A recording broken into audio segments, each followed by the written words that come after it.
Sheriff's Office as we are able to provide a Louisiana family answers 7 long years after their boy was kidnapped. Douglas County Sheriff Darren Weekly will announce the amazing work that our deputies and staff members did to unravel this mystery and make this discovery.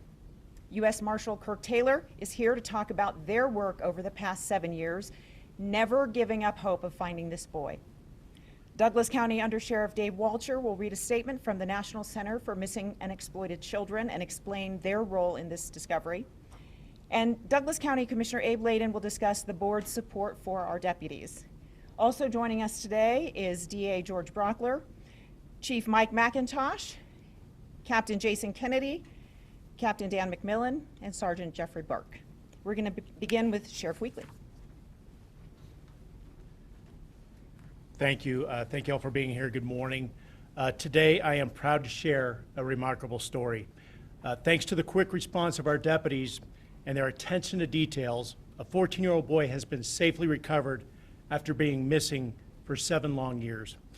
It was a quick thinking of a vigilant member of our community, a homeowner monitoring their security cameras for a house that he had for sale, and he noticed some suspicious activity and immediately called the sheriff's office to report possible burglary or trespass in progress.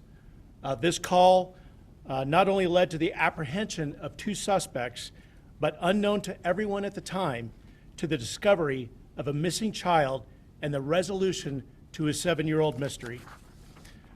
When our deputies arrived on scene to what they initially appeared to be a routine trespass call, they quickly made contact with 2 children who were in a vehicle in a driveway.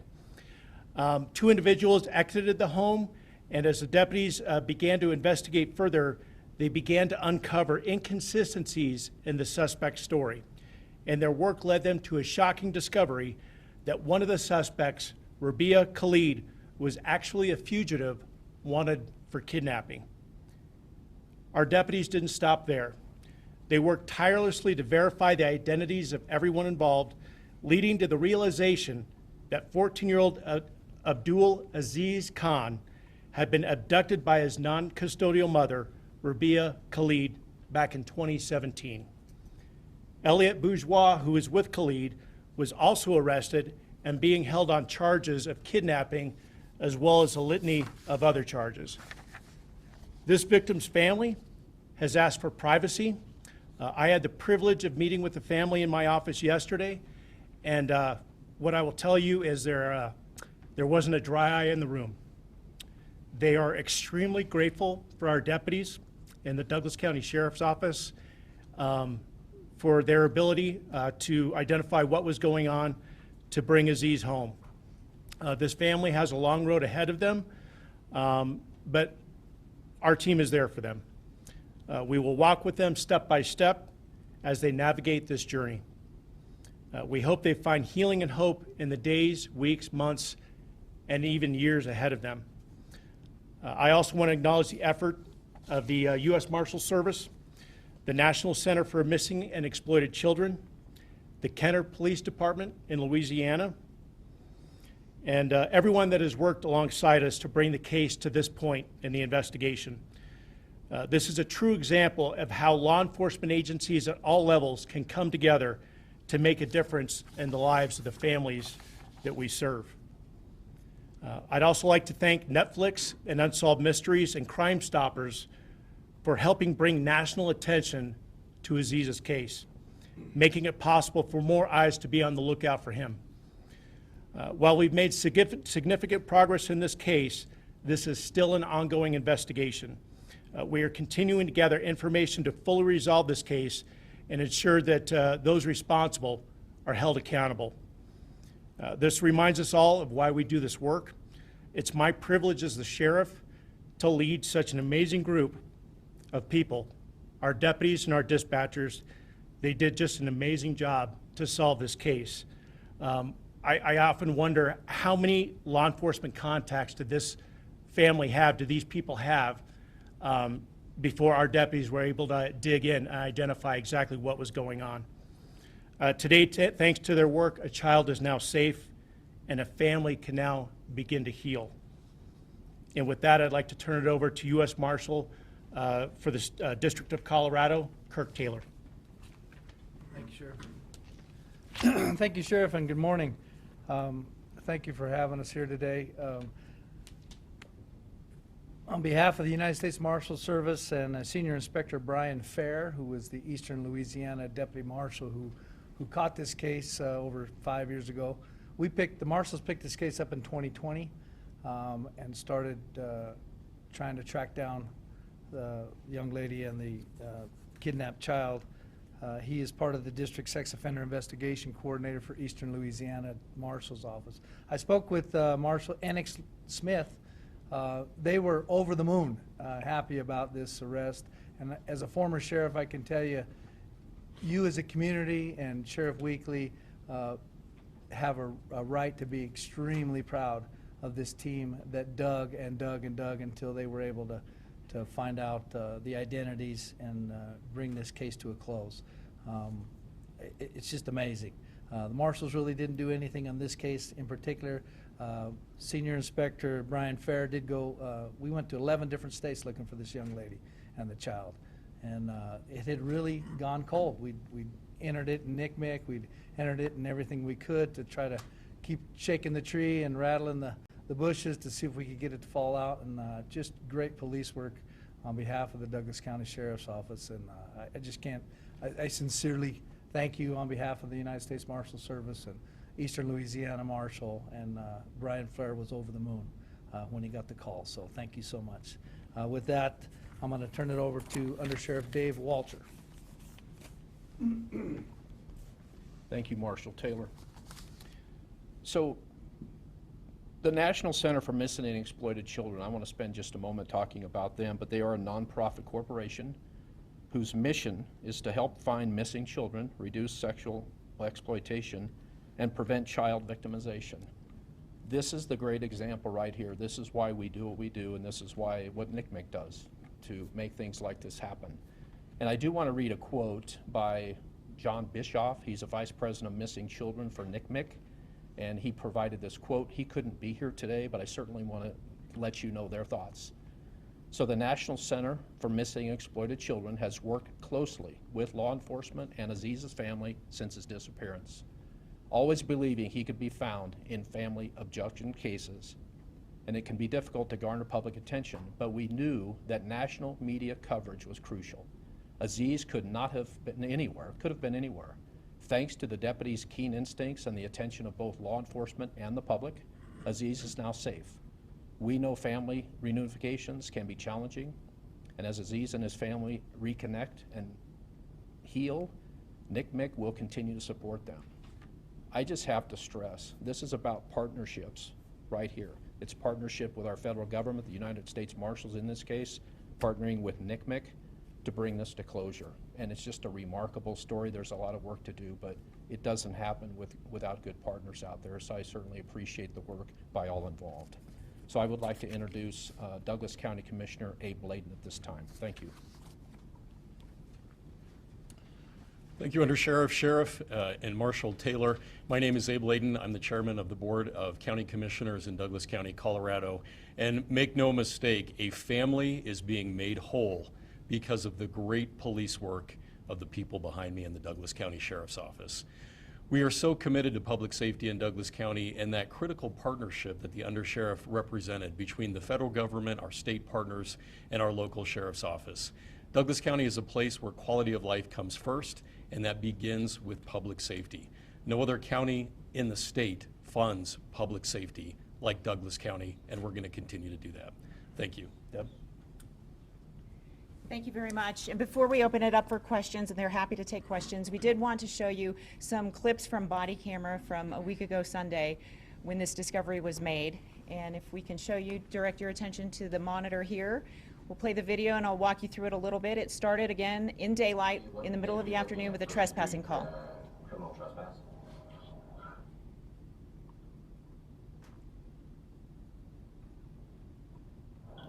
All right.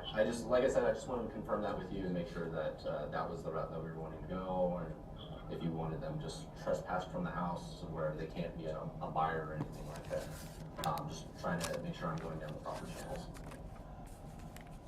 And here is our deputy trying to determine all of the fake identities he's been given. That person's ID.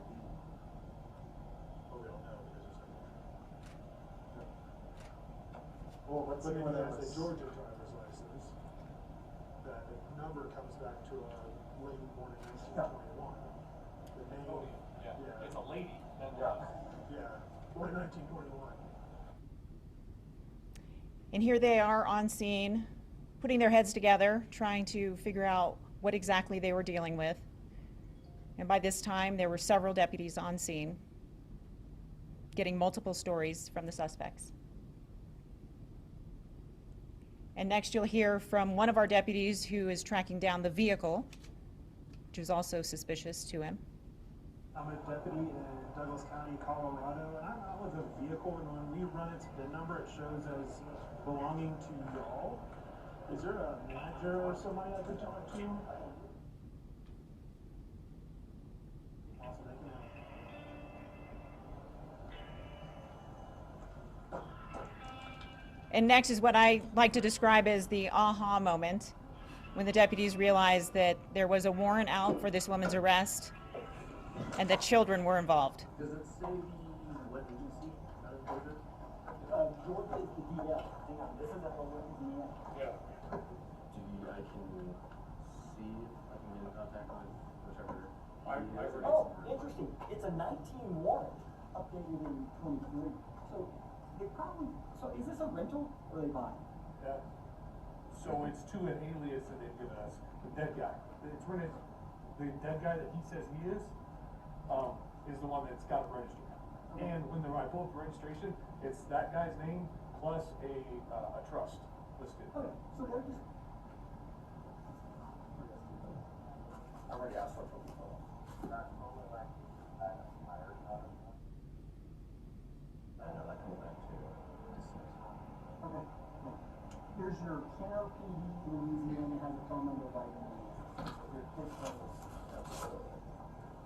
There, you'll have it all. You'll have her name, date of birth, and what.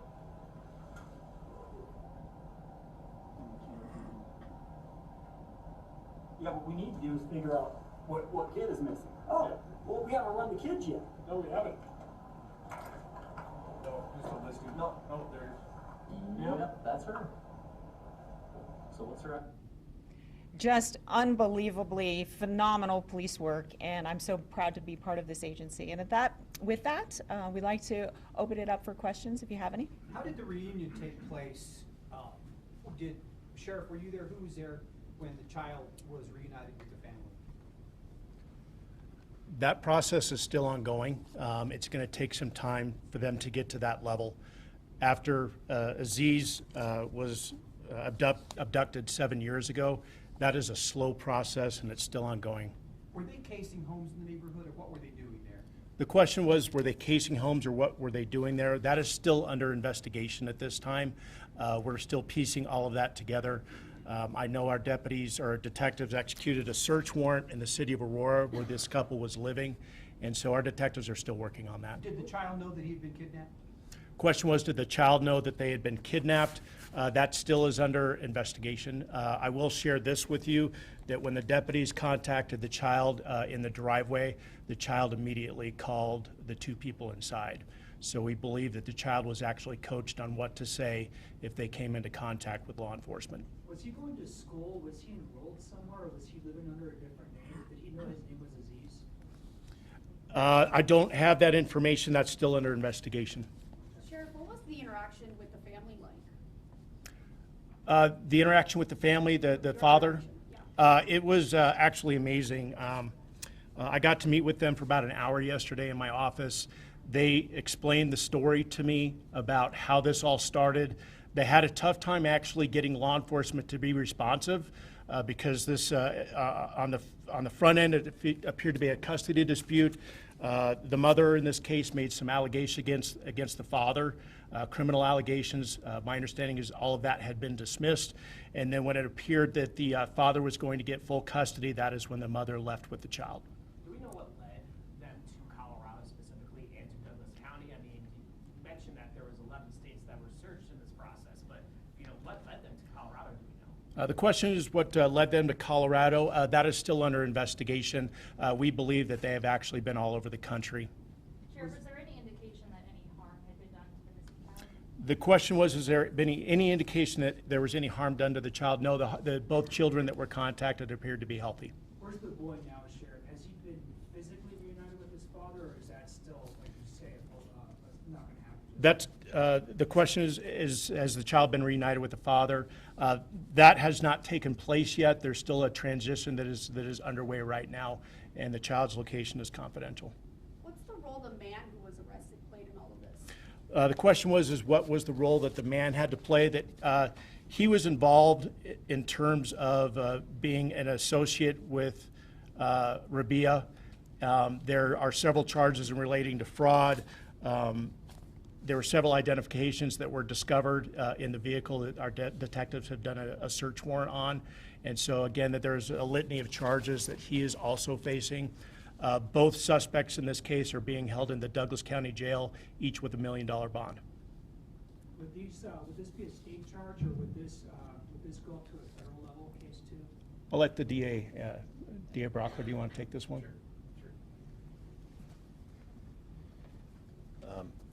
As for the charges, there are state charges right now. Whether or not the federal government would choose to get involved in this because of the interstate play of the transportation, that's a conversation we haven't had yet. I haven't talked with anyone from the U.S. Attorney's Office about that. I should also say this as we start talking about the case that exists now and what the next steps might be.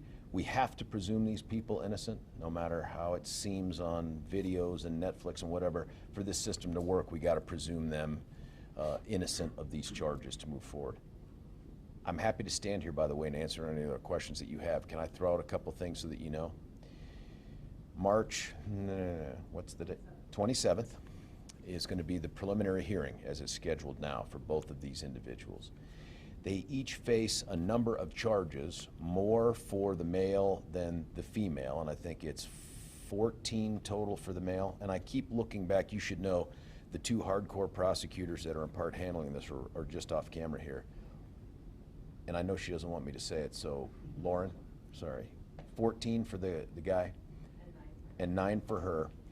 Of the 14 on the male, 12 of them are felonies and 2 are not. And for her, it's 7 are felonies and 2 are not. What you will note about those charges that have been filed is that he is charged with kidnapping. She is not. She is charged with conspiracy to kidnap. That's because one of the nuances of the law is that you cannot kidnap your own child. And so we've filed those charges. That preliminary hearing is scheduled for the 27th. Whether it goes then or not could be a function of a whole bunch of different things. But if it goes, you'll see a lot more presentation of some of the stuff that you saw here, but much more details about the fraud and the ID stuff and all that. Jeremy? Is it possible that there could be charges filed in Louisiana too?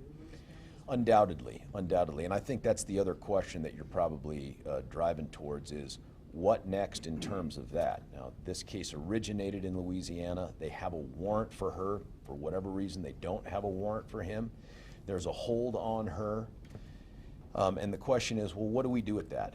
And so having conversations with our counterparts in Louisiana matter. I will tell you, practically speaking, from experience, it would be unusual for us to not resolve this case first here and then send them on. Once you lose control of somebody, anybody in the system will tell you that you very rarely get them back. So whatever we have going on here, my focus will be to try to get as much justice as I can out of that in the context of the case that we have, and then probably figure out a way to get them where they need to be to address those charges. Without getting into too much detail with the other child, you know, you have to protect his privacy. What was the relationship of the other child to the man and to the woman? And were they a couple? Would you characterize them as a couple, Sheriff? I'm not going to be able to answer that question at this time. Okay. Do we know Yes. how long they were in Colorado for? I do not have that. I know detectives are working on that. How easy or how hard is it to stay under the radar for this long period of time without some kind of blimp somewhere? Well, Honestly, it's attention to detail. Again, I'm just speculating. I'm guessing over the last 7 years, they probably had contact with law enforcement, whether it be a traffic stop or what have you, and that law enforcement officer may have just taken them for their word. We have IDs that were being used. Rabia in particular, she claimed not to have identification. And so that's what's so great about this is our deputies and our dispatchers, they knew something wasn't right, they were following their gut, and they investigated further. They just didn't take it on face value and take the easy way out and move on. They dug and dug and dug for about 5 hours until they could figure out what was going on.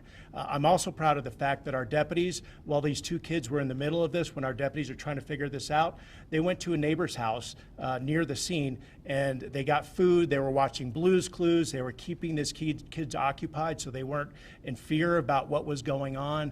I'm just exceptionally proud of the work of my deputies. With these IDs and everything, is there a way to backtrack to see maybe they may have been stopped or questioned or whatever before? 100%. The question was is to backtrack on identification and everything else. Our financial crimes detectives do this for a living, and that's part of this investigative process as they will dig down, figure out when these IDs were used, where they were used, what names they were using, when they were using them. So there's a lot of work ahead of us. Sheriff, what were they doing in the neighborhood? I have spoken to someone who encountered them and have an idea of some of the things they were doing. But what do you understand they were doing there? Why were they in that neighborhood? All I can tell you is I know they went through it. The house was up for sale. They made entry to the home through an open door. As far as what their end goal was, I would only be speculating that time. Our deputies or detectives are still working on that. Did it appear they may have been trying to steal anything, or what were they doing at that house? That I don't know. That I don't know. Have you guys seen any Ring doorbell video that might have seen as they moved about that neighborhood and what they might have been doing? And I know you can't show that to us, but can you tell us what that video shows? That is standard for our detectives to do that on any type of criminal cases, to gather Ring doorbell footage and things like that. That is still being reviewed, and I can't comment on what they have seen. Is she showing any remorse about this? The mother had made claims to her original claim to authorities in Louisiana about making allegations against the father, and that was her claim is why she left with Aziz. As I mentioned before, those charges in Louisiana have been dismissed, and when the mother absconded with the child was when the father was going to get full custody. Who was at the reunion? The father, not the reunion.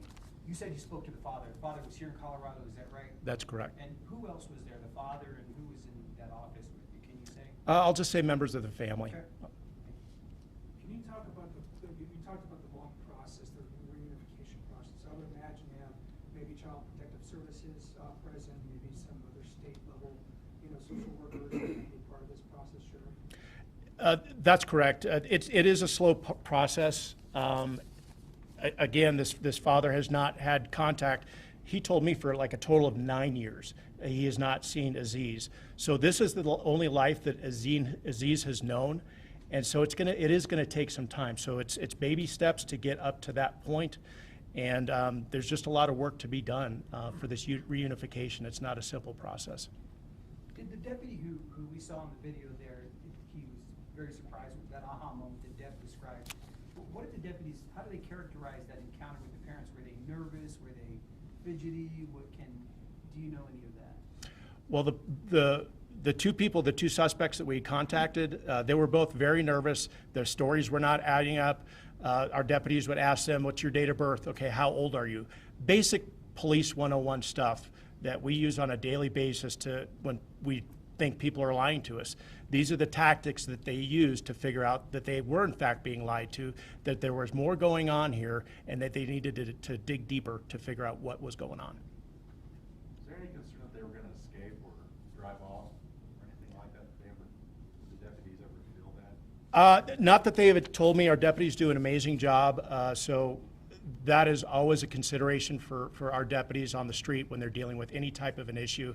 One of the many things that they are dealing with when they have contact with any individual is what the unknown could be or what could happen. So there was no real concern of that, just because our deputies do an exceptional job.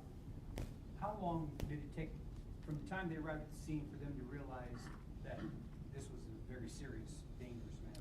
An hour, 2 hours? They were out there a total of 5 hours to get this figured out, and detectives eventually responded. They knew something was up within the first few minutes of arriving, that just things were not adding up. There was more to this going on. Just the stories weren't fitting with, a typical contact of somebody not breaking the law. And Sheriff, you may not know the answer to this question, but typically, how long might it take for Aziz to be reunited with his family? Is there a general time frame, or I don't know if you can even answer that question? I really can't answer that question. I think it's going to take as long as it takes. It's a slow process, and they're going to take their time to do that. And really, we've never experienced something like that before. So, are there any other questions?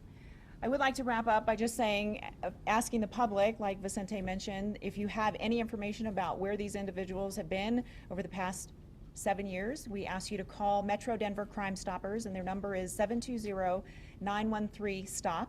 That's 720-913-7867. We would love to hear from anyone who might have information that could help in this case. And also, we'd like to thank our media partners for being here and helping us to share this story and to get the word out. And I'll ask you this one last question. Yes. Would you consider, just as a public information request, is there any way we could see body cam video of that blurred out of the children at the scene, or perhaps? We are not going to release that at this time. Okay. We have a case to prosecute. Well, the district attorney has a case to prosecute. We are happy to provide the clips that we showed you here today of the moments really highlighting the work that our deputies did. So we'll get those to you after this news conference. I expected you would say no to the first part of my question. Thank you for asking, though. I have a simple question. I mean, just generally, you kind of wanted just national spotlight that the story has followed. I mean, now that Douglas County Sheriff's Office has found themselves in the middle of this, where do you guys see yourselves in the national spotlight when it comes to this? You said you've never dealt with something like this, so now where do how do you guys want to respond to that national spotlight if you're going to get it? I'll be honest with you, I'm blessed to be the sheriff of one of the finest law enforcement agencies in the entire state of Colorado, and I say that everywhere I go. We simply go above and beyond every single day that we come to work. Whether you're a deputy sheriff on the street, whether you're a dispatcher, whether you're a detective, the expectation is that you go above and beyond. And the expectation is if something doesn't feel right, follow your gut. And they do that every single day to keep this community safe, 24 hours a day, 7 days a week, 365 days a year. And that is the culture that I have not only helped to build, but to maintain in this organization. And I have just an amazing staff, both commissioned and civilian. We're just very blessed here. We take public safety and crime fighting very seriously here. I should have asked this question. Where's the father from? What state does the father live in now? Can you tell us that? Yeah. He lives in Louisiana. In Louisiana. The whole family's from Louisiana. Yes. Oh, that's okay. Yes. And one other thing, if you have questions for the family, if you'd like to request an interview when they're ready, if you could put those requests through the National Center for Missing and Exploited Children, we have that information for you, and they will compile all of those requests. But again, we do ask for you to respect the family's privacy at this time. Thank you very much.